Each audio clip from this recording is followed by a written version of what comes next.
bad. Justice is defined in ethics by Aristotle.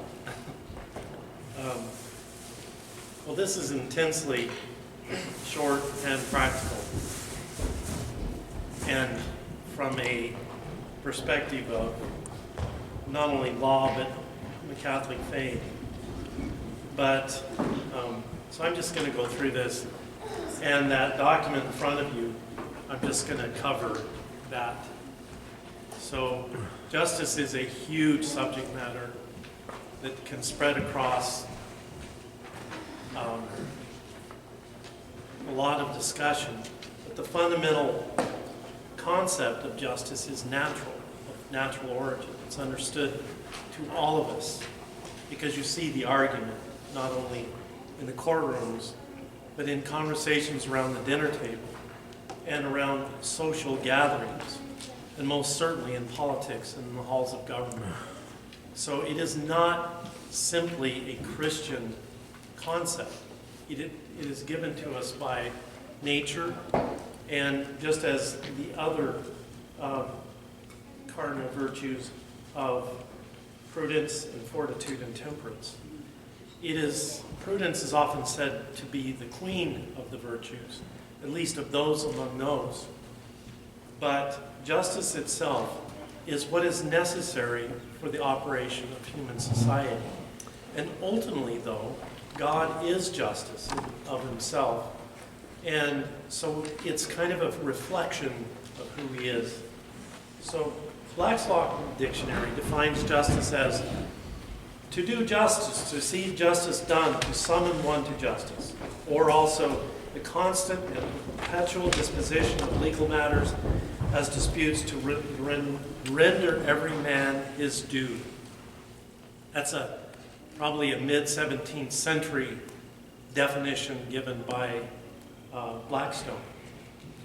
But the point is that we've had this constant around the fire 6,000 years ago.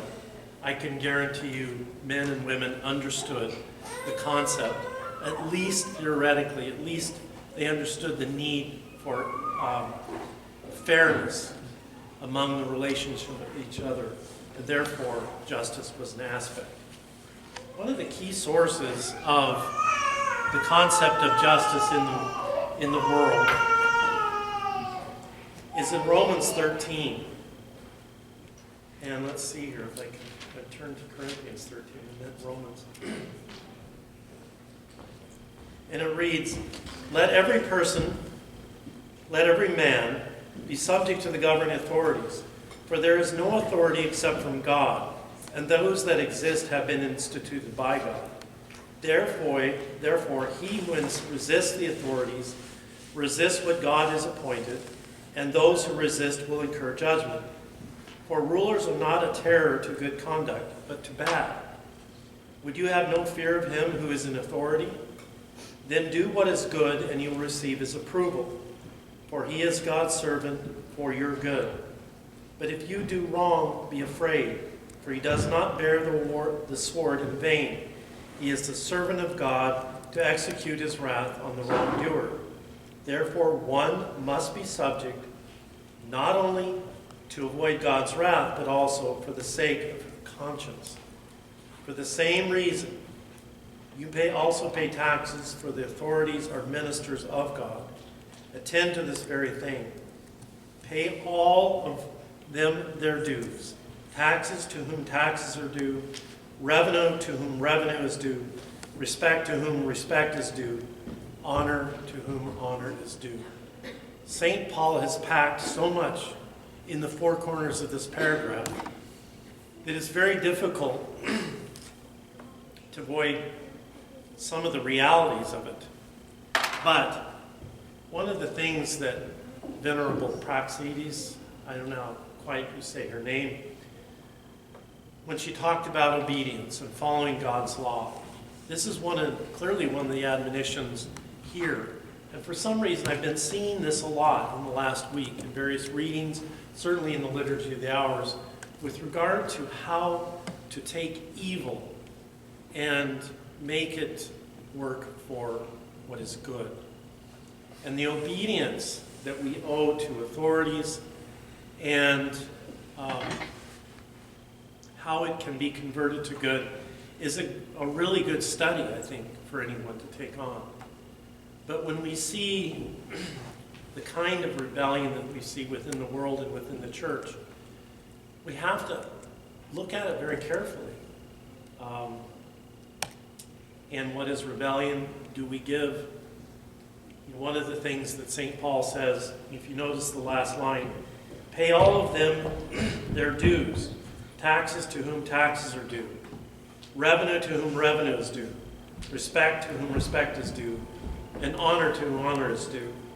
Now, one of the key words in there is due. Do we owe taxes to the government of Canada? Not high, nor do I ever want to. But the reality is that what do we owe obedience to? And he says right from the beginning, let every person be subject to the governing authorities. The scriptures also talk about that all nations derive their authority and their place, geographical place, comes from God himself.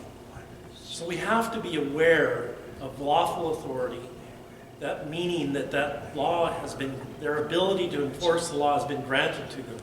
It's no less true than our employers and our families, wherever that is due. In other words, it's important to always ask the question, do they have proper authority over me? But that's a whole other discussion. But it's important because it's built into the scriptures. Leslie? What if the governing authorities are very far from God and are not really being just with their people? Well, remember what St. Peter said to the Sanhedrin. We will obey God's laws first. One of a simple question I'd ask you, would you be obligated to submit yourself to a Nazi court for speeding down the freeway? Would you? Yes. I think it's obviously yes. So the governing authorities can be the most unjust situation. But the point at that point would be, is what they're asking me to do against the law of God or against the natural law. And so, those questions have battered men and women's minds for many decades, particularly in the 20th century, when they were imprisoned in the gulags or stood before Nazi judges and with arbitrary decisions being made, or were put even before the killing of kids in the womb by the audacity of American courts. All of this is unjust, so we don't owe that obedience, that kind of obedience, for obvious reasons, because the natural law is superior to the law of man. So that's part of the answer, I think. There are a lot of sticky widgets that you can get into in that question, and it's deep, Josh. And I'd just like to point out that generally you got two questions. Do they have the authority over that thing? And is there a higher law or a law from a higher authority which would countermand that? So the natural law and God are obviously higher authority. So those are your questions. Do they have authority over that?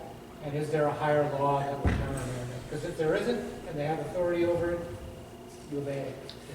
Yeah, there's a really good example of that in American law. And in the First Amendment says that we have free speech. But what are the limits of free speech? The courts have ruled over and over again is you cannot limit the ability of a person to speak in the proper place, time, and manner. So we can't have them yelling at the top of their lungs in the legislature if nobody can hear them. So there's time, manner, and place. But the law is, I'm talking a civil discourse or civil law arena, is the ability to freedom of speech is higher than any man-made law in our system of government. But the governments can regulate time, manner, and place of free speech. So you have to look at how it's governed. There's a dictum, an unjust law is no law at all. Yeah, that's it. So that answers the question in terms. Right, because that refers to the natural law in effect. It's a higher law, because it'd be unjust, it'd be breaking the higher law. Yeah, I'm just trying to get a little pithy thing that Right, you right. have in your head. If the, like, it's legal in the United States, in many states to kill an unborn child, but that's an unjust law, so it's no law at all. But it still has the power of force, unfortunately. Yeah, but it goes back to the old dichotomy of licitness versus validity. Or the ability or the power versus the right. I have the power to kill somebody. I mean, I do, but I don't have the right to do it. That's what it gets back to. And that's what St. Peter is alerting. It's kind of saying it is, we do not obey God's law. We don't disobey God's law. We're going to disobey the Sanhedrin before we disobey the law of the ability to preach. That's why it is against God's law to constrain the preacher, the Catholic preacher who goes about in the world. It's the government's job to facilitate the delivery of the truth. It's not under natural law. I don't want to go down, I give you your, Right. yeah, 6 years, right? But I think, like the idea of certain things, like, whether the law says, green means go, red means stop versus the other way around, right? There's these things, the speed limit that we agree to, but it can be, it doesn't really matter, kind of what you were saying earlier, right? But what would be the Catholic take on King's solution, Martin Luther King's solution to this problem? Which is basically, what you do with an unjust law is you break the law, but you take the punishment. Well, I would refer you to his... I read the letter burning in jail, so. Yeah. Okay, that answers the question. But I mean, does the Catholic say, yeah, that's a good way to go? Right, it is. It's very Catholic. It's Thomistic. Civil disobedience. Yeah, it is. You have a duty to disobey an unjust law. But you also have a duty to follow the law that's... And it's right. also interesting you raise that question because hand me that brochure flyer. St. Thomas. It's funny how this conversation comes up. But St. Thomas More said, I don't know if you've watched the movie The Man for All Seasons, but when the last time he visits the Crown prosecutor, he's heading home, he wouldn't give him a ride home. Because he knew that's just the relationship had broken down so much. He had quit being the Chancellor of the Exchequer, he had resigned that position, and he's heading home, he's actually walking back to his castle. And Meg, his daughter, is running out to join him, still in the woods. And the Parliament, she knew the Parliament she'd gotten word the Parliament had passed the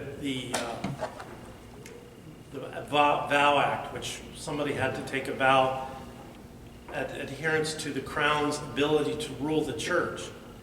And she asked, what are we to do? Do you recall what the answer was? There's so much bound up in his answer that it's difficult. I know we've talked about this in time past, but what he said, basically, in my words, my recall, is that we are called by God in the wits of our mind to obey the law, but to also be able to discern when we cannot. We have to make that judgment. We're called to that. Can you say something like, I'm the king's good servant, but God's first? Well, he said that before the court, on his, when they tried him, because they asked him the question, but I can't take the time now, but it is a beautiful, I went back and looked at the transcript actually from the movie, and they have it online, and it's a beautiful statement, and it's actually one of those dialogues from the movie you should put in your mind. It's almost, it's very Catholic, how to respond to unjust. So St. Thomas More and another Thomas, St. Thomas Aquinas, leads us in these directions to answer that question. No matter what you think of, and there's certainly evidence of all kinds of things against Martin Luther King, but if you just look at his writings and the things that he says, then that's enough for me to honor him. Because I cannot be his judge on his moral life, and I will not be. but we have to realize that he did speak certain truths.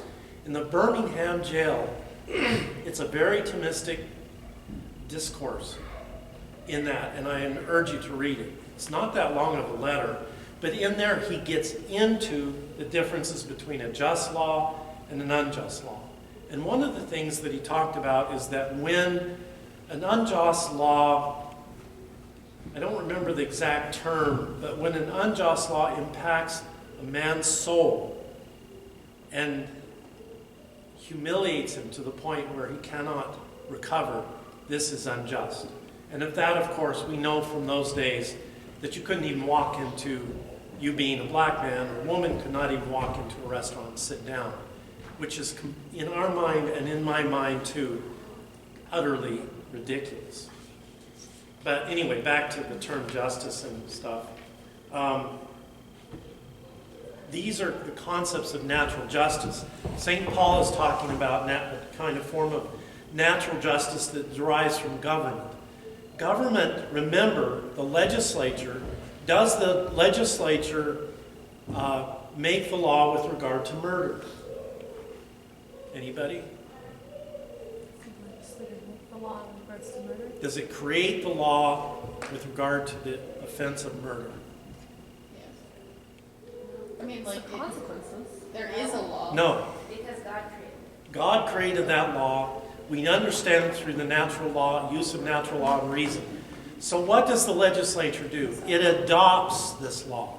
But they also wrote a law, so I think the question is the created is the. Well, I use the term create, but I'm not, it's not, I'm sorry. It's kind of, it's a little bit of a trick question. Yes. But the reality is the legislature in many of the criminal laws and other civil laws that are out there are not creating law. They're adopting it.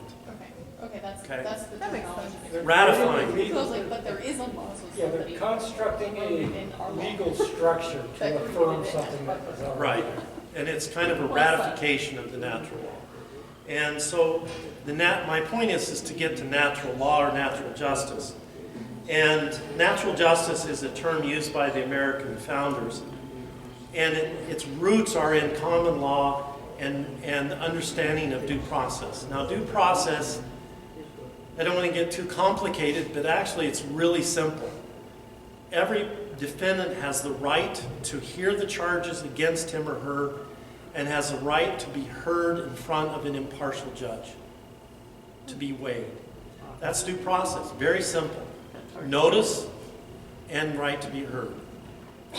So that means in the old days when England was trying to be arbitrary with the United States, or in our colonial time before we were the United States, hey, sometimes they would convict you in abstention and completely illegal in accordance with the natural law. But anyway, so that's that simple.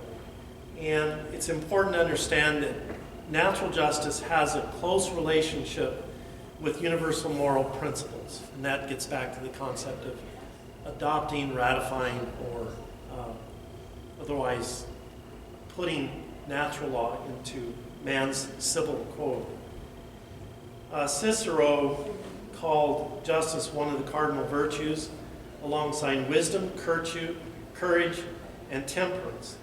And he said in his work on duties that justice is the mistress and queen of all virtues. Well, there he got it wrong. We know Thomas cited prudence as the chief of these virtues. In our times, Thomas Jefferson noted the most sacred duties of a government is to do equal and impartial to all of its citizens. Close quote. What makes these words so remarkable is we don't find this in other sources as broad and as depth as our American founders did. But again, this all is encapsulated in the concept of natural justice. And but we also see, and we spoke of this earlier, is that there's this universal concept that is involved in all of our relationships. And it's involved in all cultures, even among the most basic tribes. But let's look at the Catholic perspective. Justice is the second of the 4 cardinal virtues, which includes prudence, fortitude, and temperance. Every cardinal virtue is practical for everyone. In other words, it's practiced by you, whether you even know it or not, whether you even recognize it mentally, and say to yourself, I'm seeking justice. You do seek justice in every act that you follow. And in addition, of course, to round up the top key virtues of faith, hope, and charity, which are called the theological virtues, which that come to us not by nature, but by divine gift of grace. And justice is a virtue unto itself. Now, what is a virtue?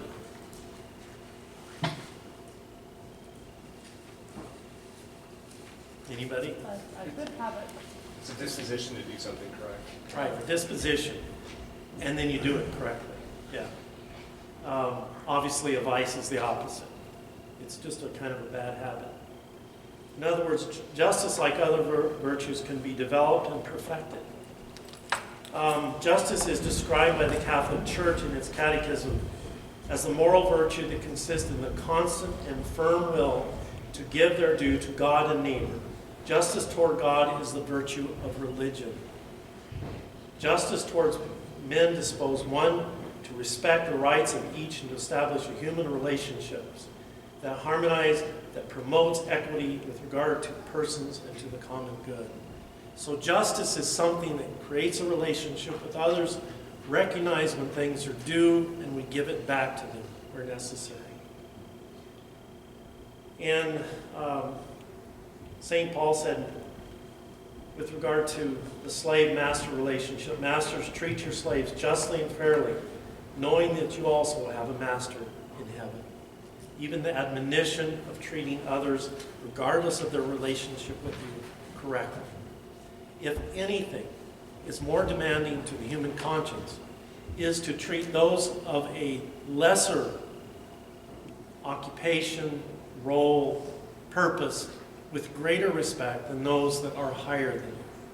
Because you always need to recognize the worthy, I'm not a, it's I kind of broil when I hear, you got to treat the poor. No, you treat people correctly because they're human beings, not because they're poor or rich. That's the point of Christ. You treat them because they can look in the eye and they have a soul. And I remember my mother said, oftentimes she would say that you never forget that other people, regardless of whether you like them or dislike them, or you find them abhorrent, all have souls. And they have this special relationship with each one of us. It was an admonition that I had to take to heart a few times.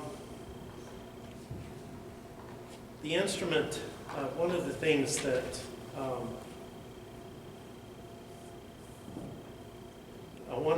that's important to understand, and I'm telling myself in my notes to read this, but I'm not sure I want to. But that much. But it's one of the points here is the instrument by which justice is perfected is when individuals, businesses, institutions, and governments respect the rights of others, whether derived from nature, as in right of life and limb, property rights, or the right to worship God in truth, or legal and lawful rights derived from the Constitution, contract, or derived from the legislature in the civil rights. Well, civil rights are things that are extended by law to protect main rights. What's a good example of a civil right with regard to children? The basic human right, natural law, is the right to life. But any law that helps guard and protect the right to life is a civil right created by the courts or by legislature to protect it. And of course it mentions the right to worship God in truth, legal and lawful rights derived from blah, blah, blah. At any time there's a conflict between rights from nature or from law, the natural rights prevail and must be respected. So in other words, where man's law stands up to natural law, the man's law will fail. It cannot prevail because it's not a law unto itself. By example, the law cannot take away the parents' natural rights to educate their children in the best way the parents believe for their children. What's important to understand about natural law is that when you speak it, even in a Nazi courtroom where they have no respect, they know in here that what you say is the truth. When there's a difference of opinion is different than difference in truth. Truth always conquers the heart and mind of your opponent, each and every time. That doesn't mean they won't rule against you. That doesn't mean they won't be arbitrary. But they know, if they're absent sociopaths, they know what they're doing is wrong. There's a scene in, forget the name of the movie. There's a lot of movies done, but one of the, I think it's in Valkyrie. Anybody remember that movie? And one of the, that's where they attempted the overthrow of Hitler because it was clear they were going to lose the war. And one of the guys that was conspiring, I don't think he was actually involved, ended up appearing before one of the judges, and he was telling him, you can kill me, but you're going to be facing a court very soon yourself. It may not be, you may not like it. I thought it was beautiful. Because what he was trying to tell him is, what you're doing here is wrong. And you're going to have to face a judge much greater than you someday.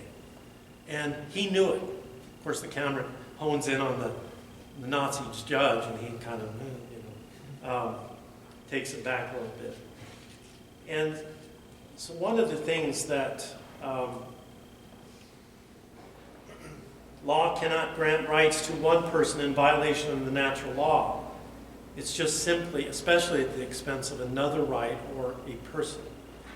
You know, the right to abortion is too obvious a modern example of that dilemma, but there are many other smaller examples or lesser examples that might be laid out there. By way of example, is we have these books that are poisoning, quote unquote, the mind of small children. Clearly, they are poisonous to small children. And even having access to them can be very dangerous. But there you see this competition between the right to access to information, the right to free speech, the right versus what should be, children are protected, should be protected. And you hear these false arguments out there that about free speech and free access and all this.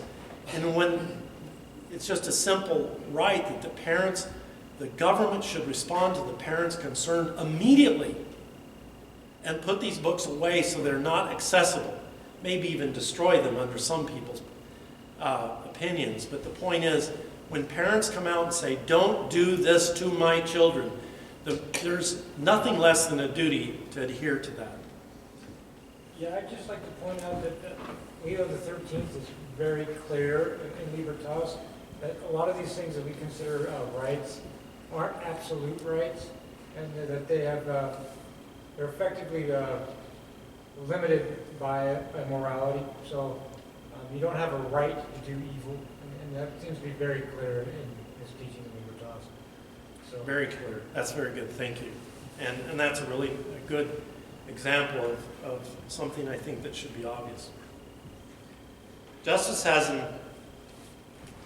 an objective reality to it, and when facing the truth of a situation, we must live accordingly and live in accordance with truth and justice, as St. Paul says, quote, pay all of them their dues, taxes, etc., to those due. So in other words, there is an objective reality to justice because it's not inside of us necessarily, but we can understand justice through an objective analysis and through reason, and certainly, most clearly, through the natural law. There is an extreme that view justice as a subjective reality based on our personal understanding of the truth. Let me ask first, what is the difference between an objective reality and subjective? Anybody offer what that might be? Yeah. Leslie. Subjective is like, this is my truth and that's your truth. And objective is truth is truth. Truth is outside of us. It's something we have to adhere to, as St. Thomas says. So it's something that we have to abide to. Very good example, because the arguments today, well, your truth is your truth and mine is mine. Well, they don't know what they're talking about in many ways. The reality is we have to conform our lives, our behavior, our thinking, our philosophy to what's objectively true. This is what Thomas gets into with regard to realism and the purpose of understanding. Like a tree out in the forest, when you go to look at it, is my mind conforming to what is real outside of me? And that's the concept of realism. And this goes on and says, this truth is based upon, I put that truth in quotes, our personal understanding of the truth in an equivocal and sentimental desire to help everyone. Now listen to this. This is often the object of social justice, which is a valid concept when precisely understood and defined, yet is an abuse when it is sentimental public policy that violates the right of property, charitable giving, and human life. How many times has the group, I don't know if any of you follow, but it's called the Lepanto Institute, captures and catches when the Campaign for Human Development is violating a key principle of human life, yet they're giving money to groups, Catholic money. That's why I turn my back, sometimes literally, but certainly figuratively, whenever they're asking money for the Campaign for Human Development. Because giving them money only encourages it. Until they take an objective stand and say, we're not going to screw around with this anymore. Don't come to us if you support abortion or euthanasia or the killing of innocent people in any form. When you change your mind, then come, we'll write you a check. That's when I'll write a check to the CCHD, which is an arm of the, unfortunate arm of our national bishops. So it says, when motivated correctly, we should help our neighbor out of compassion, not out of a sense of justice. And avoid this tendency is better to understand the rights granted humankind by God rather than devising rights that only exist by politics or an ideology. This is a key point, because what we're seeing in human society today in the United States is this constant reeling from, oh, I'm a victim. Justice is mine because I'm a victim. Or false claims of the need for justice, such as, let's open a radical inclusion of all homosexuals into the church. Radical inclusion of those who do not adhere to the faith, to communion. This is a lie. And this is because it's based upon ideology, not on truth. In other words, sentiment. I feel sorry for you because you have this addiction to alcohol, so or this addiction to stealing, or addiction to this, or addiction to that. Instead of controlling and submitting our appetites and desires, which we're all called to do, and we all have our weaknesses, but we're called to subject these tendencies to the light of reason through the grace in Christ. This is the biggest error. Last week, the Cardinal of San Diego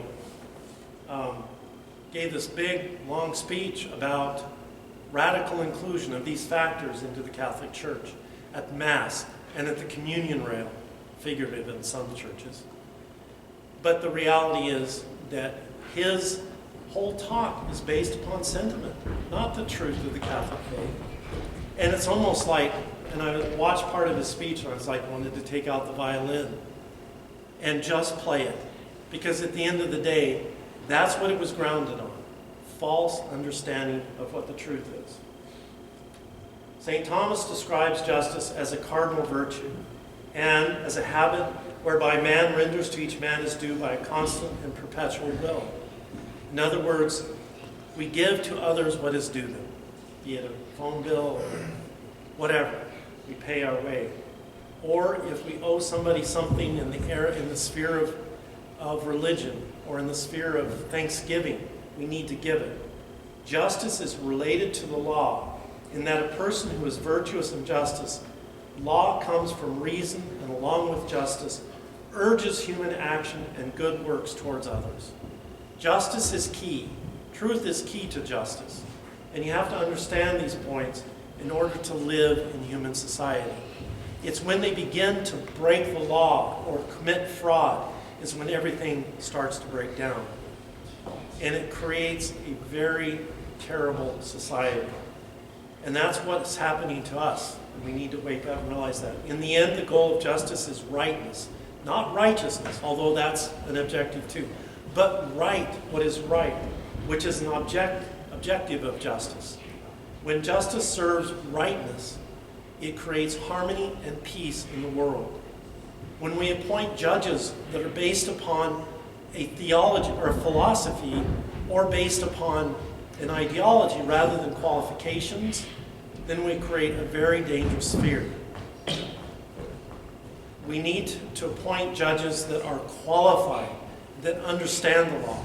I'll tell you, I'd rather have in some quarters a liberal judge who understands the founding of the American Republic than a conservative justice that does not support the founding of our country. Because the liberal one, and there's some liberals out there, if you see them, they're making comments about what's going on in society today because they understand objective justice and they refuse to adhere to the wokeness of our realm. And they will say, this has to stop. Pay attention. Because you want to ask, why are they posing this question? Because they love justice, true justice. Law is not rightness, but it is an expression of what is right. So law unto itself is not the rightness. Obviously, the moral action is that it encourages. And law does create a standard to which we are to adhere. So anyway, I kind of went over a little bit, but hopefully it raises some concerns in your own mind and help you think through things. It is the subject of our day, and it's a good discussion, and it could go on to other areas of philosophy and more exacting examination. Anybody have any questions on it? Not so much a question, but a connection.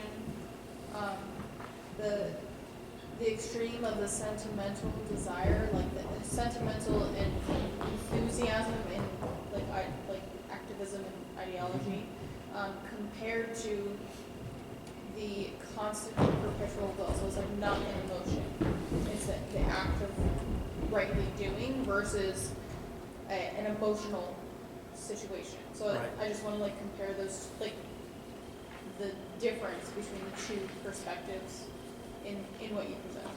I thought that was a really important thing to focus on. No, it's very valid, and that's where St. Paul says that those among the community, especially in the early part of the Christian community, is admonish the deacons and the others that were in service. Don't feed somebody if they don't work. You may feel sorry for them, but dude, you got to go to work before you eat.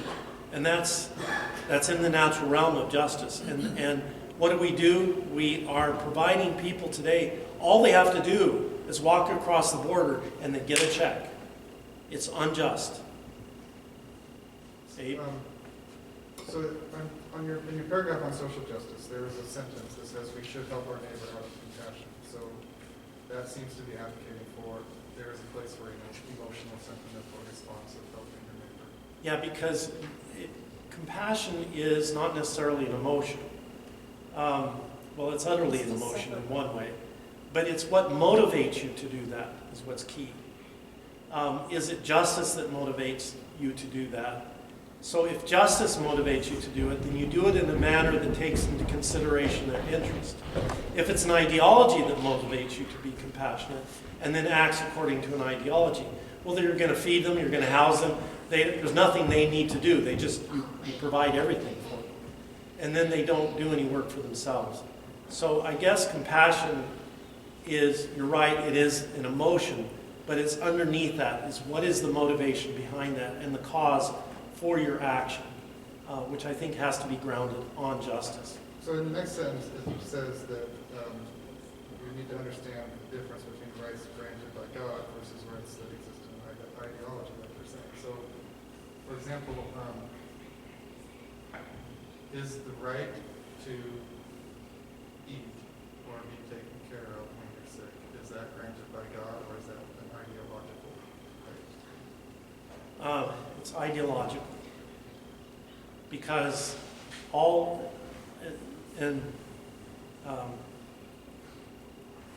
reason why I think, I've thought some of this is like, did the state in Rome have a duty to provide for the poor? Did they provide for the poor? This is a phenomenon that's of 20th century origin. In the 18th century, cities and the church cooperated and helped, at least in the United States. There's a couple books written on it about how the church worked with the cities to provide for the poor, and their constant, persistent goal was to get them back to work, and then to help those who could not work. So, so part of that's part of the answer, is what, and in politics we see a political resolution when we just simply write people a check and allow them to, without good sense, just pay their way. Hold on. Yeah, I just wanted to note that when it comes to this, Aristotle says it's the duty of the government to legislate laws which promote virtue in the common man, which gets to the notion of common good. So, and one of the things is we're talking about the whole emotional thing when we're constructing this, is that prudence are decisions that are based. You want a prudential person, not as a lawmaker, not someone who's just going to necessarily pull things from the emotional basis. And what we're looking at here is a common good, and there's a difference between the idea of a common good and just like an aggregate. So we're going to take the pie and divide it up. That's not necessarily a common good, because you have it's a finite thing. Yeah, you just there's a difference between that and a notion like a virtue, like religion. To promote the virtue of religion in the people would be a common good, for which the government. It's a good point. One thing I want to cite is there is a battle between the liberals and the Catholics about the concept of common good. And the common good is defined in the Catechism. And if it was in my, they have too long a deal here. It's nothing to do with government action. It's where we work towards the good of others that creates a common good. So when we're motivated to assistance to neighbor. Now, can the government assist in that process? Yes. But it can't take it over. St. John Paul II in his book or in his encyclical on it was called St. Annas, which is the 100th anniversary. He describes in there the social state where it just takes over everything. The welfare state is immoral because it just simply takes over for the poor and doesn't create opportunity or encourage them to go work. Obviously, we always have to take care of the poor. It goes back to Abe's question, is there a right to eat, or is there a right to health care? Despite some modern pronouncements to it, the answer is no, and I think it's not a mental gyration, because the Roman and Greek governments owed people the right to life then, and the respect of life, and property, and limb. And their first duty was protection thereof, of life, liberty, and property. Life, limb, liberty, and property. Always was their duty, always will be. But there was no such protection as to health in the year 220 BC. If you go back and look at where did this come from, it's a modern ideological phenomenon. And despite bishoprics denouncing this, it doesn't exist in nature. It only exists by their pronouncement. Josh, and then yeah, I just want to know real quick that even if there is, even if you could say that there would be a right to health care, there would be a huge difference between saying that and saying that the government is the way to provide this health care. Now, so maybe an individual doctor who has the knowledge may be, in a sense, obligated to help. No, that's true, and that's the common law. The other thing is when the government creates health care and says people shall be provided, blah, blah, blah, blah, fill in the blank, that's a civil right.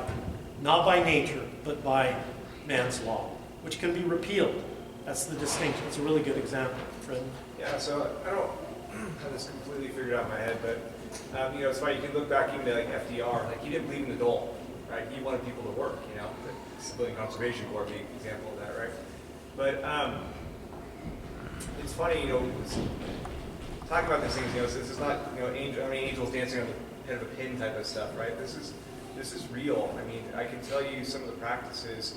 I work in the public school system, and some of the practices that are well-intentioned, right?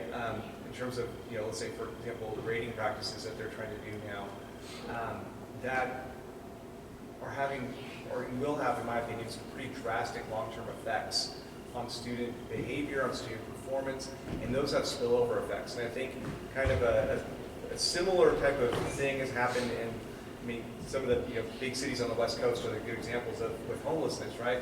Well-intentioned programs that are mistaken, or well-intentioned policies, or maybe not well-intentioned, but policies that would take an existing problem, and then that problem of, let's say, homelessness metastasizes in a way, right? And I think a lot of people who maybe otherwise wouldn't be homeless, not just homeless, but homeless and probably, for the lack of a better term, ruined for life, wouldn't be that way, but now they are, right? So in other words, you create this situation, and now what you would have to do to even clean it up, you're going to have whole groups of people that are beyond repair in some ways, from going down the track of living that lifestyle of the drug addiction and the mental illness and that whole nexus of all those things. It's terrible, and it's real. And again, I see that in that context. I see it coming in other contexts. And again, well-intentioned, but terrible results. And so again, these things of justice, giving people due, not giving things out of pity for them, right, is real. It has real consequences. Well, if you've read some of Plato, he talks about the philosopher king. He's well-intentioned, but I don't want him. I don't want him govern me. That's no, the answer. What is the one thing that's lacking in those policies? You see it over and over again, at least I do. You mean responsibility? No, well, responsibility, but what's the core lack of understanding? They fail to understand human nature. It's always this glorified utopian idea. Let's just let people lay around and poop and take drugs and everything will work out. It doesn't work. Leslie, then Alana.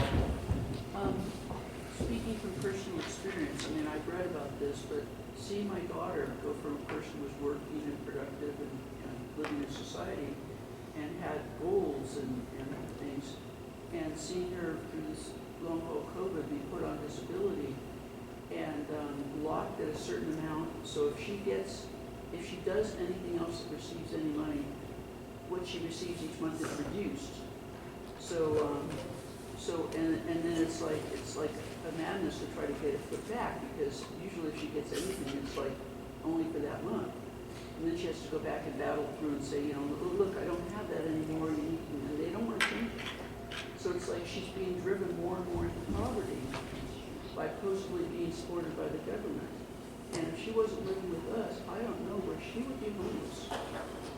Because she has nowhere near enough money to, it's like less than $1,000. You can't rent something for that, and it just drives you into a sense of hopelessness. Well, there's a lot of truth, the lack of prudence in public policy. It's a difficult choice, because do they create incentives to keep her in the situation, or do they, not necessarily your daughter, but they sometimes create incentives that keep people into a locked position. It's built that way. Yeah, well, that's where public policy must be guided by prudence. And how do we create this? That's why the beauty of there's a book, and I failed to, it was written in the 90s, but it was a historical book about the efforts of the cities and the church to take care of the poor. And their whole objective was to kick the guy out of the front door to go get work. They would provide rental payments, they would do everything, but their whole goal was to either train them, but get them kicked out of the institution. from under the government or from the church, and go to work, go to work, go to work, and train them towards that direction. And we've abandoned that in the modern sphere, that public policy on it. I think also a distinction between like how different people define the word rights when they're speaking of like the right to eat. Like, does that mean the right to demand that someone feeds me? Or does that mean the right to be able to go into the grocery store without requiring vaccination? Or, you know what I mean? Something like that. No, that where is there's- actually a great There's argument. a difference between demanding that someone supplies something to me versus demanding that I have access to the thing that I can purchase with my, you know what I mean? Like, Yeah, I do. there's a difference between, you know, what people define as rights and what they mean by if it's supplied, or, you know what I mean? Well, I If know it's- because it's poorly defined, poorly understood more accurately.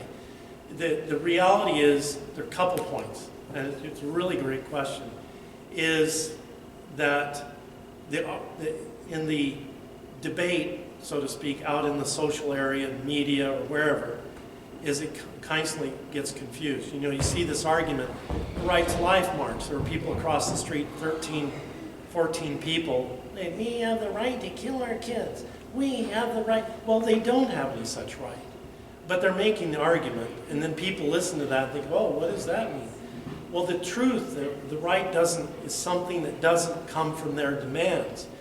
Then the other observation is Leo the 13th observed in his encyclical Rerum Novarum in 1891 that the reason why socialism is so evil is because it takes away from each man his ability to work feed his children and himself, and his wife. And he goes into great detail there. It's something to read because he gets right into what you're saying. The right to work is a right. In your example, not only are they saying they have a right to kill their baby, but they have a right for the government to pay for that. Right. That's included in their language. Right. So that's the distinction that I think that we need to be careful about when we speak about rights, because some people who speak about rights mean that means the government must provide.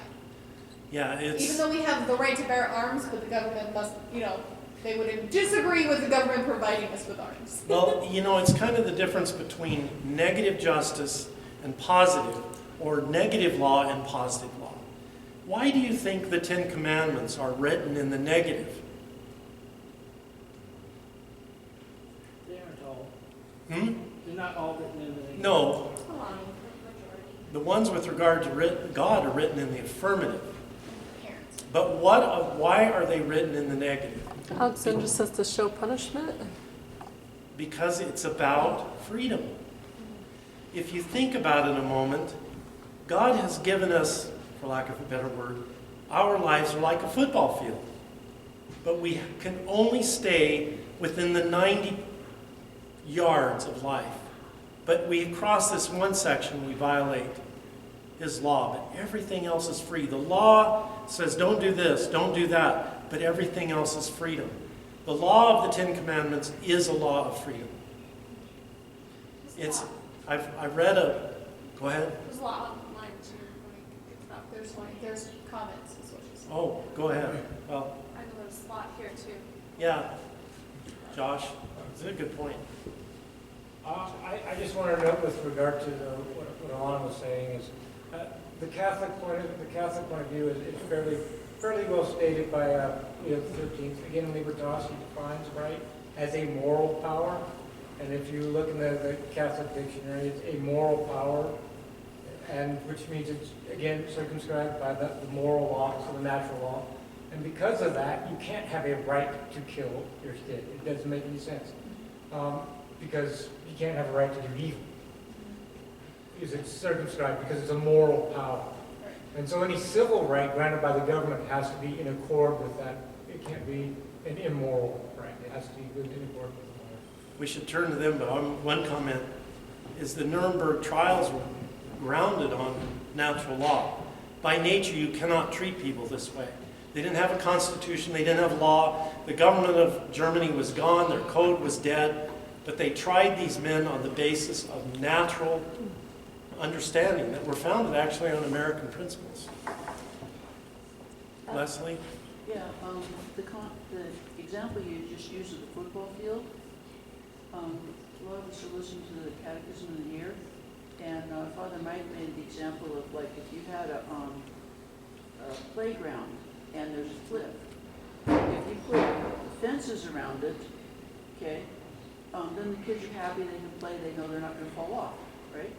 Well, if somebody comes along and says, that's not fair to the kids, they should be able to go wherever they want. So you take the fence down, and they'll just stay in the middle and not want to go anywhere. Right.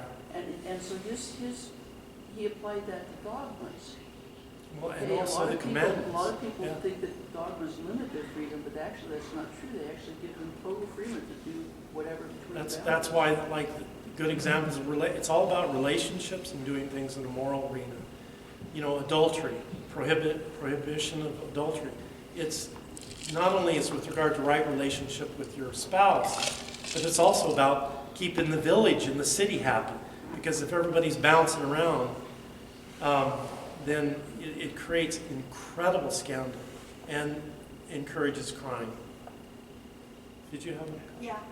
One of the things that I've noticed going through history is when it comes to the government taking care of people, destroyed marriage, because a lot of times the woman who probably needed help or whatever, well, she couldn't have the help if that spouse was Right. with her. So then we got into a society that had single parents. Abandoned. Fathers abandoned Father families. just go off and do whatever. And that was a deliberate government policy. Yes. It was aimed at the black community. Yeah, it was, it's bad public policy because it's grounded on an immoral law. Just one word to apply to all this, it seems to be forgotten. That's, the modern world has forgotten subsidiarity in application. Yeah, well, they didn't forget it in the 19th century, but they did in the 20th. Is there anybody online have It's a any? lot. Then we can get done.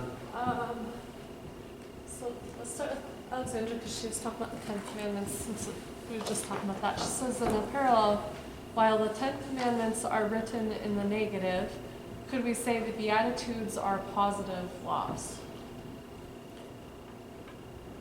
Well, you know, I'm not a biblical expert, but I would say that Beatitudes are a product of living right with right reason and grace in relationship with Christ. And it's actually the reward in heaven that we will receive, the relationship. St. Thomas comments on that in his commentary on the Gospel of Matthew, and he says he's laying out what happiness is not. I mean, and that points to what happiness is, right? But people have false ideas about happiness, and all moral activity is aimed at happiness. So people think maybe happiness consists in bodily pleasure. That's not true. And when you go through all those, they're all negations of false ideas of happiness. Yeah. She says, I only ask because I feel reference ought to be made to the Beatitudes when discussing civil matters. That She feels that reference ought to be made to the Beatitudes when discussing civil matters. No, I don't disagree with that because they are a kind of reward and people respond to incentives. And I think that's part of why the reason why Christ understands, because our human nature is to respond to incentives, both with relationships and in nature and everything. When we know we're going to get a reward, we have incentive to go in that direction. After all, we're not totally giving because we're going to get, if we're in a state of grace and we've got there through deliberate action and decision making, through the grace that God has given us, then we're going to go to heaven. Yes. That's a good thing to want. Yes. So John and Lydia Brown, they say, the creation of a right to health care would also concurrently create a responsibility to provide it, meaning that the health care would necessarily be the responsibility meaning that all healthcare would necessarily be the responsibility of the entity that created that right, the government, right? Correct. Okay.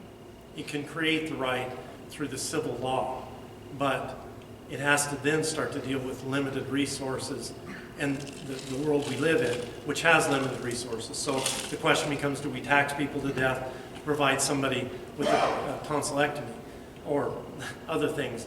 The point is that no such right exists in nature. I think that was the question. It can be created by civil law. I think a good distinction is also, in terms of healthcare, like something that started as charity through the church, then has become like a expected thing, not a reception of someone's charity, but an expectation, like we are entitled to this gift. Does that, like, so I feel like our Right. how we approach the subject is completely different than how hospitals and how all of this came about in general because of the charity of people, those in the church, That's right? where the Should we hospital serve comes from. others? Yes. You know what I mean? Like what should we do versus what can be demanded? Right. And part of the problem is that, well, without going to, you don't want to create a situation and the comparison of rights that in which the government can't fulfill. The government, at least theoretically, can fulfill the right to justice of every citizen. It can't do it with the just limits of resources within the natural realm. And those same limitations impact the courts because they can't always examine every issue. That's why I probably...